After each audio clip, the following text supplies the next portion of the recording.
마태복음 산상수훈 다섯 번째 마지막 시간입니다. 제 48강 바이블 스토리 우리 함께 나누도록 하겠습니다.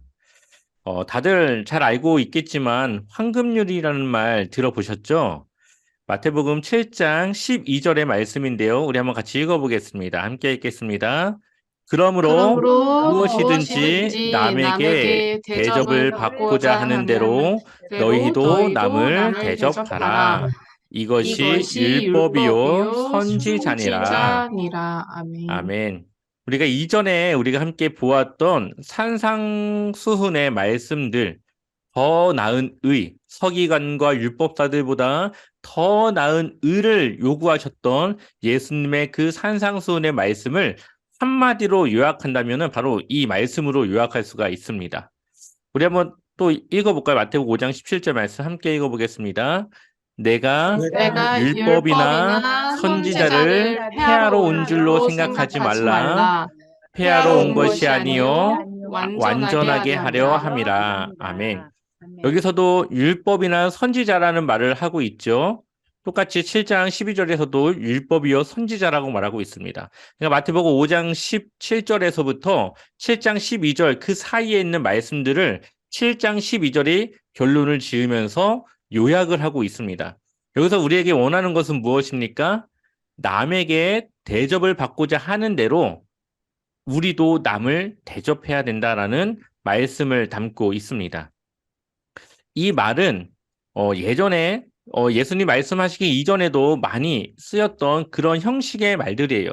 근데 그 형식들을 보면은 내가 싫어하는 것은 남도 싫어한다. 뭐 이런 식으로 내가 중심으로 되는 이야기였다면 예수님이 이 시간 산상설교를 통해서 우리에게 말씀하시는 것은 남을 먼저 배려하고 남을 먼저 생각하는 것을 우리에게 요구하고 있습니다. 그래서 남에게 대접을 받고자 하는 대로 너희도 남을 대접하라.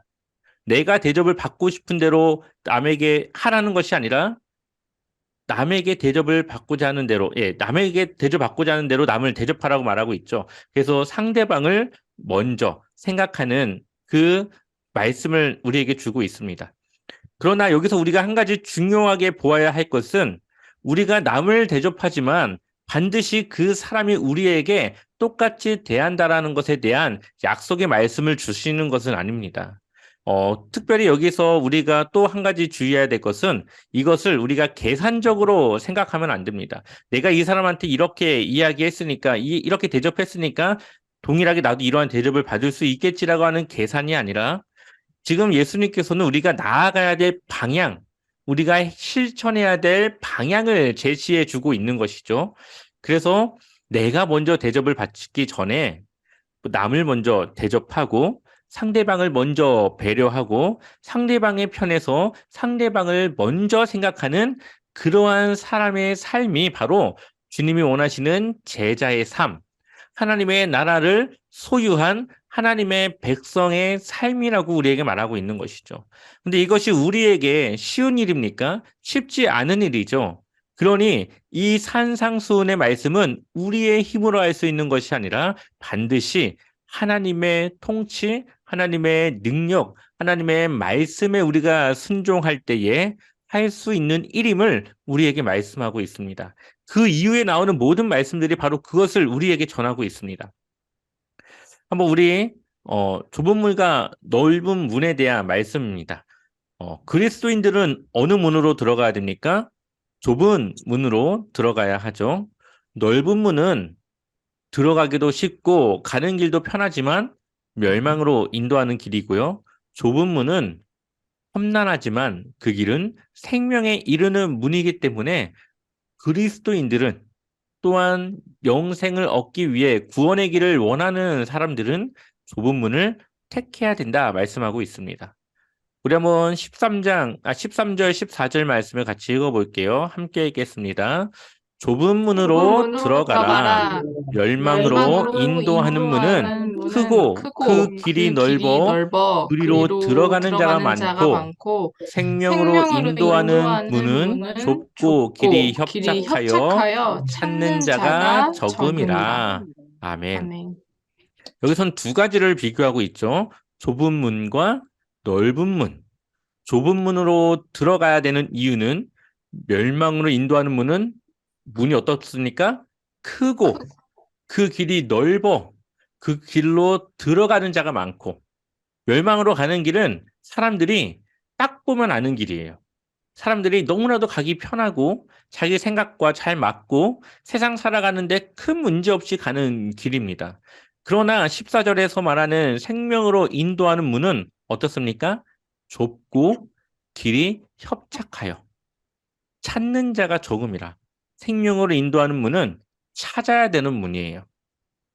여기서 찾는다고 하는 것은 찾아오는 사람이 찾는 것이 아니라 어디 있는지 이 문을 내가 의도를 가지고 찾아야 찾을 수 있는 문이라는 것을 말하고 있습니다. 멸망으로 들어가는 길은 찾지 않아도 그냥 들어갈 수 있어요. 하지만 생명으로 인도하는 문은 내가 찾아야 돼요. 하지만 그 찾았을 뿐만 아니라 그 길 또한 쉽지 않습니다. 하지만 그 길을 가야 되는 이유는 그 문으로 가야만 우리가 영원한 생명을 얻을 수 있기 때문이죠. 그러니 우리는 그 길이 힘들고 어렵고 정말로 그 길이 힘들지만 그 길을 가야 되는 것이죠. 하지만 그 길에 예수님이 우리와 함께 하심으로 능히 그 길을 지나갈 수 있는 힘을 우리로 하여금 주신다 말씀하고 있습니다. 세 번째로는 좋은 열매와 나쁜 열매에 대한 말씀입니다. 양의 옷을 입은 거짓 선지자들을 경계해야 한다라고 말씀하십니다. 어떻게 그 선지자들을 구별할 수 있느냐? 바로 열매를 통해 구별할 수 있는 것이죠. 좋은 나무가 좋은 열매를 맺고 나쁜 나무가 좋은 열매를 맺을 수 없기 때문에 우리는 그 사람의 열매, 그 사람을 통해서 어떠한 삶의 주변의 변화와 그런 영향력들이 있는지를 보고 좋은 나무와 나쁜 열매를 구별할 수 있다고 말씀하고 있습니다. 결국에 좋은 열매를 맺지 않는 나쁜 나무는 어떻게 된다고요? 불에 던져지게 된다. 결국은 마지막 심판을 피할 수 없다라는 것을 우리에게 말씀하고 있죠. 우리 한번 마태복음 7장 15절 말씀을 읽어보겠습니다. 함께 읽겠습니다. 거짓 거짓 선지자들을 삼가라. 삼가라. 양의 양의 옷을 옷을 입고 입고 너희에게 너희에게 나아오나 나오나 속에는 속에는 노략질하는 노략질하는 일이라. 일이라. 아멘. 자, 거짓 선지자들은 어느 시대에나 있었습니다. 지금도 있죠. 이단이라고 우리가 말하는 그런 종교들, 겉으로는 기독교인 것처럼 진리가 그 안에 있는 것처럼 양의 옷을 입고 있지만 그 안을 들어가면은 그 사람들의 물질을 빼앗고 가족을 파탄시키고 사람들 간의 관계를 끊고 나쁜 그런 여러 가지 일들을 그 안에서 일어나게 됩니다. 겉으로는 교회와 별다를 것이 없어 보이지만 실상 그들이 원하는 목적과 의도는 다른 것이죠. 또한 그리스도인들을 그들이 유혹하여서 교회를 떠나게 하고 이단에 들어가게 하는 그러한 거짓 선지자들, 양의 옷을 입은 거짓 선지자들을 우리가 조심해야 된다라고 말씀하고 있습니다. 그들을 우리가 어떻게 구별할 수 있냐? 그들의 열매로 그들을 알지니 가시나무에서 포도를 또는 엉겅퀴에서 무화과를 따겠느냐? 결국은 그 나무의 열매를 통해서 그 사람이 어떠한 사람인지를 알 수 있다는 거죠. 하지만 이것은 우리가 뭐 단숨에 알아볼 수 있는 것이 아니라 긴 시간 그 사람이 어떠한 사람인지를 보고 판단할 수 있다는 것을 전제합니다. 교회 안에서 혹시나 그러한 나쁜 의도로 가지고 있는 사람들이 보인다면 그 사람들은 교회에서 쫓아내야 되겠죠. 그 사람들과 우리가 신앙생활을 같이 할 수는 없습니다. 그 사람들에게 한 번에 뭐 변화될 기회를 주는 것이 아니라 그 사람들은 우리를 떠나 나가도록 하는 것이 교회가 해야 될 일이에요. 왜 그러냐면 믿음이 연약한 자들, 또한 믿음에 흔들림이 있는 자들은 그러한 사람들의 말에 흔들리고 유혹을 받을 수 있기 때문에 그것을 차단하여서 떠나게 하는 것이 교회를 지키는 일이라고 볼 수가 있습니다. 그렇다면 그들의 열매를 통해서 우리가 알 수 있다고 했는데 그 사람들의 열매를 통해서 그 사람들을 통해서 일어나는 일들, 이단에서 나오는 그런 일들과 같이 우리가 삶에서 나타내는 그러한 일들을 통하여서 그러한 삶의 영향들과 결과들을 통하여서 좋은 나무와 나쁜 나무를 우리가 알 수가 있다라는 거죠. 우리의 삶의 열매가 어떻게 맺히냐에 따라서 우리가 어떠한 나무인지를 알 수 있습니다. 결국은 7장 19절을 보니까 아름다운 열매를 맺지 아니하는 나무마다 찍혀 불에 던져지느니라. 아멘. 모든 그리스도인들을 포함하여서 아름다운 열매를 맺지 아니하는 나무마다 주님이 우리에게 원하시는 지금 산상수훈의 말씀들을 우리의 삶 속에서 적용하여서 공동체를 좋게 하고 사람들과의 관계를 좋게 하고 우리가 있는 교회 주변의 지역들을 좋게 하고 여러 가지 좋은 영향력을 펼치지 못하는 만약 그러한 나무가 된다면 우리는 결국은 심판을 피할 수 없다라는 거죠. 왜냐하면 우리가 하나님의 뜻을 따라 행하지 않고 우리가 하나님이 원하시는 삶을 살아가지 못한다라는 것이기 때문에 그렇습니다. 그러므로 20절 같이 읽어볼까요? 함께 읽어보겠습니다. 이러므로 그들의 열매로 그들을 알리라. 아멘. 그러니 우리가 왜 하나님의 말씀에 순종해야 될까요? 왜 그 말씀을 우리의 의지를 꺾고 그 말씀을 따라 살아가야 될까요? 그것은 그러한 삶을 통해 우리가 좋은 열매를 맺을 수 있기 때문에 그렇습니다. 남을 먼저 이해하고 남을 먼저 배려해서 정말 그리스도인들은 저런 사람들이구나. 예수 믿는 사람들은 저런 사람들이구나. 사람들로 하여금 좋은 선한 영향력을 펼치는 것, 그것이 바로 좋은 열매겠죠. 그래서 공동체가 아무리 분위기가 좋지 않아도 우리가 가면 주님을 믿는 그리스도인들이 가면 그 분위기를 풀고 서로 사이가 좋지 않았던 사람들의 중재자가 되어서 그 오해를 풀고 여러 가지 우리가 선한 영향력들을 곳곳에서 펼칠 때에 우리가 아름다운 열매, 주님이 원하시는 좋은 열매로서의 삶을 살아갈 수 있게 되는 것이죠. 그러니 우리는 좋은 열매를 맺기 위해 하나님의 말씀과 그 뜻을 따라 순종할 수 있어야 되고 그것은 우리의 힘으로 하는 것이 아니라 하나님께서 우리와 함께 하심으로 우리에게 주신 성령 하나님이 우리의 마음 가운데 인도하시는 그 인도하심을 따라 우리가 살아갈 때에 그러한 열매를 맺을 수 있다는 것입니다. 네 번째로는 아버지의 뜻대로 행하는 자와 행하지 않는 자에 대한 말씀입니다.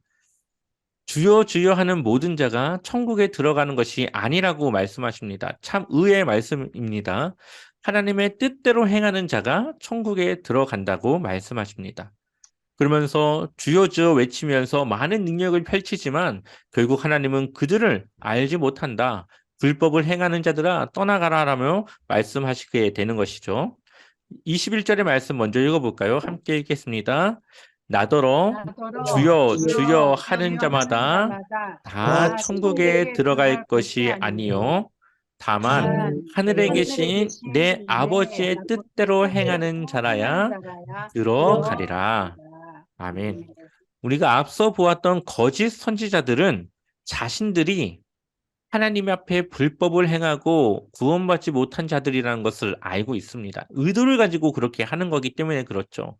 하지만 21절에 주여 주여 하는 자, 이 사람들은 자신이 지금 잘못된 길로 가는 줄도 모르고 가는 사람들을 지금 말씀하고 있습니다.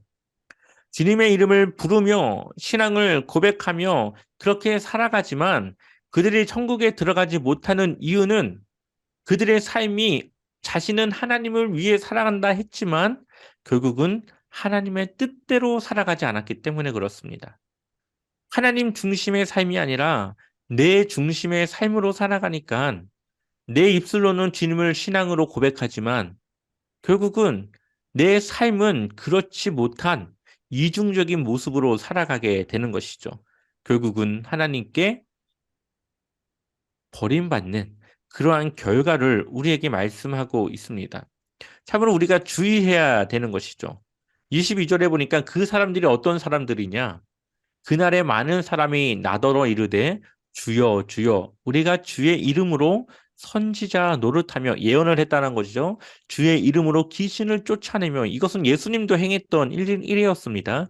주의 이름으로 많은 권능을 행하지 아니하나이까 하리니 그러니까 이 사람들이 많은 능력을 펼쳤습니다. 예언도 했고 귀신도 쫓아냈고 병자들도 고쳤고 그 모든 것이 주님의 이름으로 그렇게 행했지만 결국은 하나님이 이들에게 뭐라고 말합니까? 23절 같이 읽어보겠습니다. 그때에 내가 내가 그들에게 그들에게 밝히 밝히 말하되 말하되 내가 내가 너희를 너희를 도무지 도무지 알지 알지 못하니 못하니 불법을 불법을 행하는 행하는 자들아 자들아 내게서 내게서 떠나가라 떠나가라 하리라. 하리라. 아멘. 근데 하나님은 그렇게 능력을 펼친 그들을 안다고 말합니까? 모른다고 말합니까? 모른다. 그들이 행했던 그 일들이 잘못된 것이 아니라 그들이 행한 그 일들의 중심에 하나님을 위한 일이 아니라 예수의 이름으로 많은 일들을 행하지만 그 마음에는 하나님의 능력을 드러내고 싶은 것이 아니라 자신의 은사를 드러내고 싶어 하고 자신의 권능을, 능력을 사람들에게 보여주고 싶어 하는 것이죠. 한때 우리나라에 수많은 은사자들이 있었습니다. 근데 그 은사자들이 대부분 많은 사람들이 이단으로 빠지는 경우들이 많이 있었어요. 처음에는 하나님이 주신 은사를 가지고 사람들의 병을 고쳤고 사람들에게 좋은 일을 했지만 나중에는 그것으로 자신이 교주가 되고 이단을 만들어서 사람들을 현혹하고 유혹하는 일들을 하게 되었습니다. 그러한 사람들이 과연 하나님의 뜻대로 행한 자들이라고 말할 수 있을까요? 그런 사람들이 아무리 주님의 이름으로 무언가를 행한다 하더라도 그것으로 그들이 구원받았다라고 말할 수 있을까요? 그러니 우리가 해야 될 것은 많은 능력을 구하고 많은 기적을 우리로 하여금 펼치는 것이 중요한 것이 아니라 하나님의 뜻, 하나님이 우리에게 원하시는 뜻을 따라 살아갈 수 있는 순종의 능력을 구하는 것이 우리가 해야 될 일이라는 거죠. 하나님이 원하시는 뜻이 무엇입니까? 우리가 지금까지 나누었던 산상수훈의 말씀들, 세상 사람들보다도 더 나은 의로 살아가는 그러한 삶.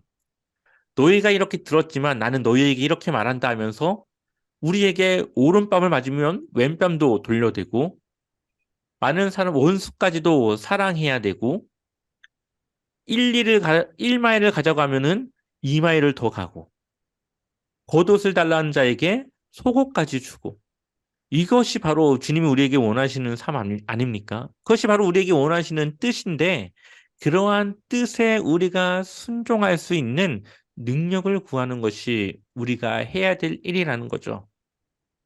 바로 그러한 삶을 살아갈 때에 우리가 하나님의 통치, 하나님의 말씀을 따라 순종하며 살아가는 하나님의 자녀된 진정한 모습이라고 말씀하고 있습니다. 그러니 우리가 방언을 하고 뭐 통변을 하고 예언을 하고 그런 은사들 가진 거 너무 좋습니다. 하지만 그것보다도 그 삶이 먼저 하나님 앞에 순종하는 삶인가? 그 삶이 하나님이 원하시는 말씀에 맞게 살아가고 있는 삶인가를 우리가 봐야 하는 것이죠. 그러할 때에 우리의 믿음의 고백과 우리의 삶이 어우러져 구원받은 주님의 자녀로서 살아갈 수 있다라고 말씀하고 있습니다. 다섯 번째, 바위 위의 집과 모래 위의 집에 대한 말씀입니다. 이 말씀은 앞에서 말했던 모든 산상, 설교에 대한 수훈에 대한 결론을 짓고 있는 말씀입니다. 예수님의 말씀대로 행하는 자는 바위 위에 집을 지은 자와 같고 행하지 않는 자는 모래 위에 집을 지은 자와 같다라고 말씀하시면서 바위 위에 집을 지었을 때는 비가 와도 무너지지 않지만 모래 위에 집은 쉽게 무너진다라고 말씀하고 계시죠. 한번 24절과 25절을 읽어볼까요? 함께 읽어보겠습니다.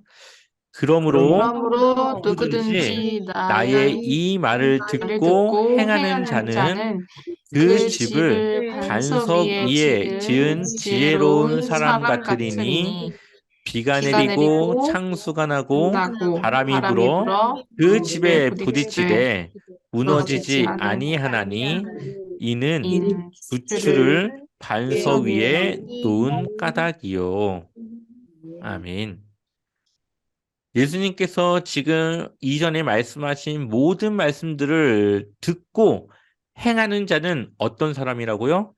지혜로운 사람. 지혜로운 사람은 어떤 사람입니까? 집을 반석 위에 지은 그러한 사람.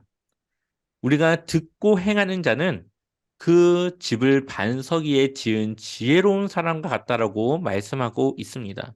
그래서 비가 내리고 창수가 나고 바람이 불어도 그 집이 무너질 걱정을 하지가 않죠.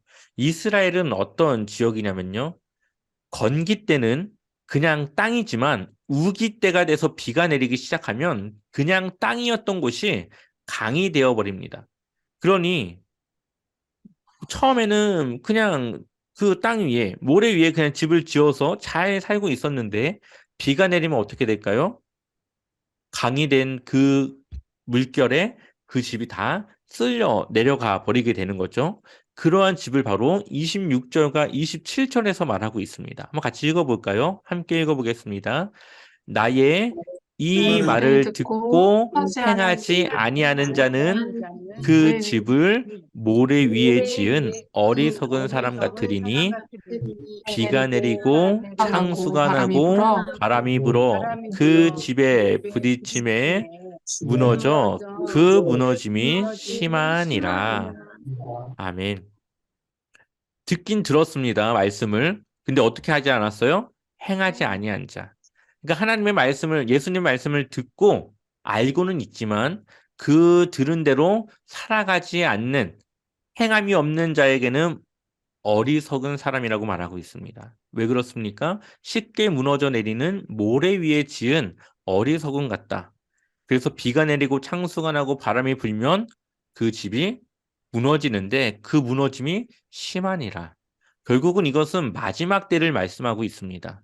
우리가 하나님의 말씀을 따라 살아가는 그런 지혜로운 사람과 같이 우리가 살아갈 때에 언젠가는 주님께서 오셔서 심판의 때가 있게 될 텐데 그 심판의 때에 그 심판에 견딜 수 있는 사람은 반석 위에 집을 지은 사람들이 그 심판을 견딜 수 있다라고 말씀하고 있는 것이죠.